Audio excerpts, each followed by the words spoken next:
Friends ఇయాలైతే మనము ఎండి రొయ్య వంకాయ టమాటా ఎండి రొయ్యతో మనం వంకాయ ఎండి రొయ్య వేసి వండుదాం టమాటా వేసి ఎలా చేద్దాం అనేది చూద్దాం ఫ్రెండ్ మనమైతే నేనైతే వంకాయ అయితే పావు కిలో తీసేసుకున్నా ఇదేమో రొయ్యలు ఎండి రొయ్యలు మాట చూసారా ఫ్రెండ్ ఎండి రొయ్యలు టమాటా ఒక హాఫ్ కేజీ తీసేసుకున్నాం ఇప్పుడు ఎలా చేద్దాం అనేది చూద్దాం ఫ్రెండ్ వంకాయను ఎండి రొయ్య కర్రీ టమాటా వేసి వండుతున్నాం మనము చాలా బాగుంటుంది ఫ్రెండ్ మనం వంకాయతో మనం ఎండి రొయ్య వేస్తే కానీ ఎలా చేద్దాం అనేది చూద్దాం మనము ఇదైతే మంచిగా వేంపేసుకొని మనం పొట్టంతా క్లీన్ చేసేసుకుందాం ఇది ఎండి రొయ్య అయితే ఇచ్చి మనము ఒక కళాయి పెట్టేసుకుందాం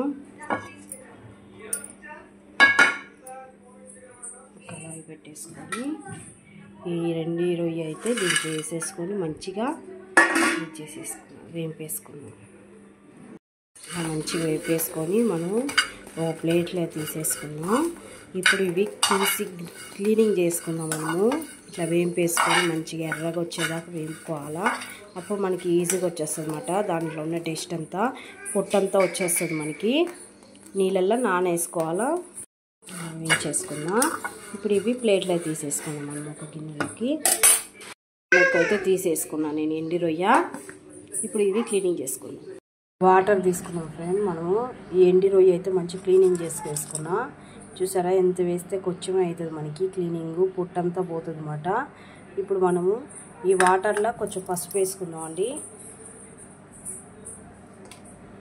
కొంచెం ఉప్పు వేసేసుకుందాం ఇప్పుడు ఇవి ఎండి రొయ్య నానబెట్టేసుకున్నాం అంత లోపల మనము నానబెట్టేసుకున్నాం మనము మంచి నానుతుంది అన్నమాట గిన్నె పెట్టేసుకున్నాం ఆయిల్ వేసుకున్నాం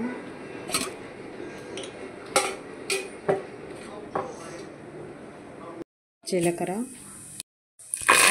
కరివేపాకు ఉల్లిగడ్డ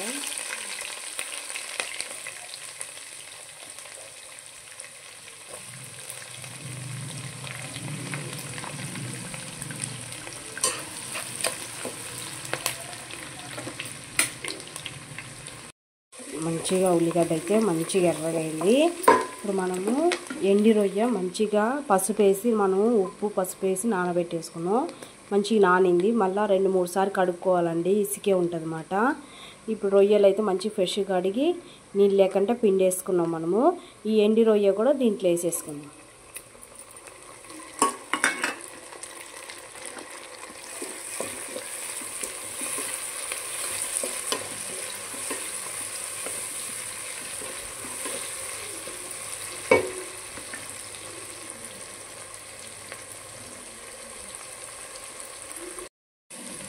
కొంచెం పసుపు వేసుకున్నాం అల్లం పేస్టు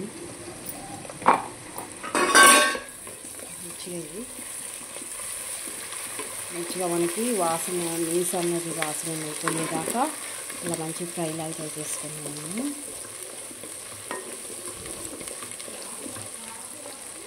కోసేసుకున్నాం కదా ఇలా పొడి పొడి కట్ చేసుకొని మన వాటర్లో ఉప్పు వేసేసుకున్నాం ఇప్పుడు ఈ వాటర్ నుంచి ఇలా తీసేసి మనం దీంట్లో వేసేసుకున్నాం వంకాయ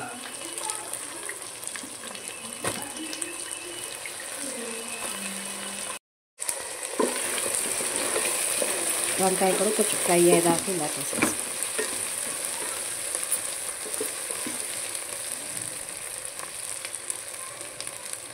మంచిగా మగ్గింది కదా ఇప్పుడు మనము టమాటా ముక్కలు వేసుకొని మంచిగా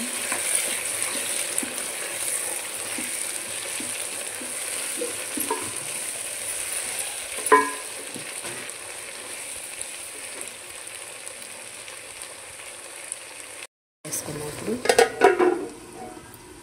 మంచిగా ఆవిరికి మనకి రొయ్య వంకాయ టమాటా వేసాం కాబట్టి మంచిగా ఉడికిపోతుంది మనకి చూద్దామండి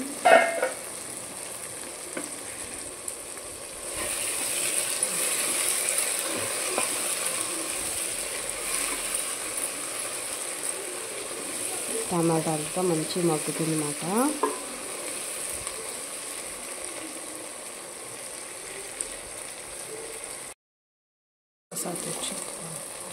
మంచిగా టమాటా ముక్కలంతా మంచిగా మగ్గింది. మనం కారం వేసుకున్నాం.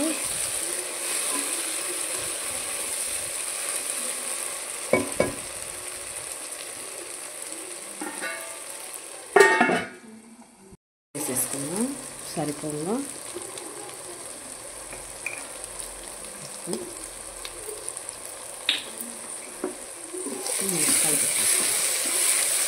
వంకాయ రొయ్యలు రెడీ అయిపోయింది. మనకి బాగుంటుందండి. మనకి వంకాయ వేసుకుంటే ఎండు రొయ్యలతో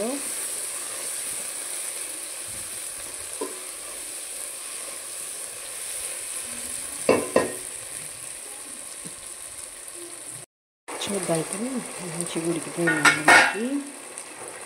సరే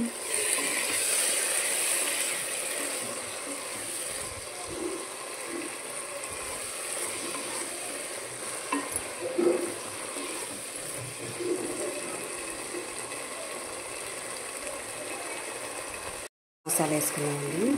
కొంచెం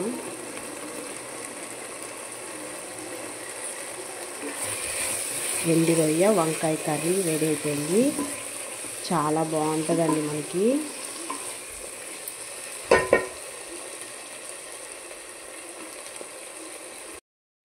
స్టవ్ బంద్ చేసేద్దామండి. మనకి ఆయిల్ అంతా మంచిగా తేలింది.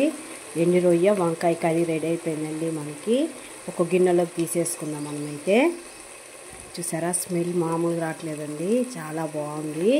వంకాయ ఎండు రొయ్య వేసి చేసిన మనము చాలా బాగుంటుంది. మంచిగా ఉడికిపోయిందండి. మనకి ఆయిల్ ఎంత మంచిగా తేలుతుంది మనకి. ఇప్పుడు మనం స్టవ్ బంద్ చేసేద్దాం. వంకాయ వేసి వండాం కానీ చాలా రెడీ అయిపోయింది మనకి ఎండు రొయ్య వంకాయ కర్రీ. వేడి వేడి రైస్కి వేసుకొని తింటే కానీ చాలా బాగుంటుందండి మనకి. ఎందుకంటే ఎండు రొయ్య టమాటా వండుకుంటాం కానీ వంకాయ వేసి వండండి చాలా చాలా టేస్టీగా ఉంటుంది మనకి. మసాలా వేసి వండితే కానీ చాలా బాగుంటుందండి. వేడి వేడి రైస్కి అయితే వేసుకొని తినండి. చాలా మీరు కూడా చేసుకుంటారని అనుకుంటున్నా. లైక్ చేయండి, సబ్స్క్రైబ్ చేసుకోండి, కామెంట్ చేయండి ఫ్రెండ్.